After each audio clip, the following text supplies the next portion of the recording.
Hey everybody, Nick Espinoza, your chief security fanatic here, and today we actually have to talk about Facebook because Facebook, aka Meta, their advertising is apparently fine when you advocate to murder children. Now, here's what's going on. This platform, I swear, seriously needs to go. How many videos and podcasts and on my radio show segments have I done on this stupid, god-awful platform? This is coming from Ashley Bellinger of Ars Technica, and I think she had a really good write-up on this. Now, before we dive into that, if you have not been paying attention to the news lately, Brazil just had a mob storm their government buildings because their former leader, Jair Bolsonaro, lost that election. Now, that violence was fueled by false election interference claims. No governing body that has looked at this independently or in the Brazilian government could find essentially any kind of fraud whatsoever. And so here we are. That was basically fueling these false claims on Facebook. Now, previously, Facebook, aka Meta, as I mentioned,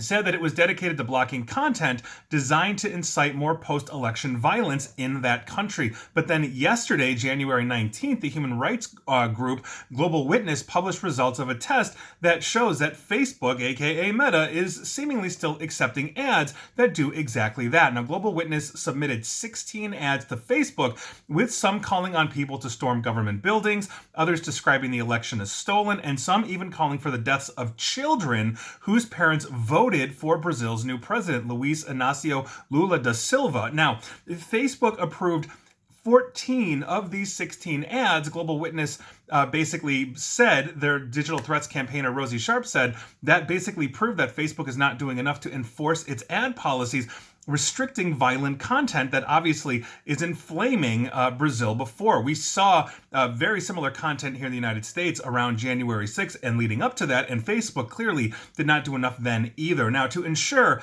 that none of their test ads were basically reaching vulnerable audiences, meaning they did not, Global Witness themselves, did not want to stir up any violence in Brazil, obviously, Global Witness deleted the ads before alarming messages like, and I quote, "death to children of Lula voters" could actually be published. So they were accepted. They're going to go live on the platform for wider distribution of advertising, and they killed it. Now, Global Witness identified this as a problem that is particularly concerning on Facebook, not necessarily, though, a weakness of all ad-based social platforms, because they also tested YouTube. And unlike Facebook, YouTube did not approve any of the ads. And on top of that, they also started suspending the accounts that were attempting to publish ads inciting violence, meaning you can train the AI. Facebook is owned by Google. You can basically have a good filtering system. Obviously, Brazil is not English speaking, they're Portuguese, but the point is that there's enough Portuguese speakers, and Brazil is a large enough population that Facebook is going to have Portuguese speakers on staff. They're also going to be able to train the artificial intelligences to read Portuguese, just like they would English or French or German or any other language that is major out there. Facebook has in the past traditionally had problems with language speakers, specifically from like Arabic countries where war crimes have literally been committed on Facebook. I've talked about that extensively. This is a huge thing. So this is what I'm going to do.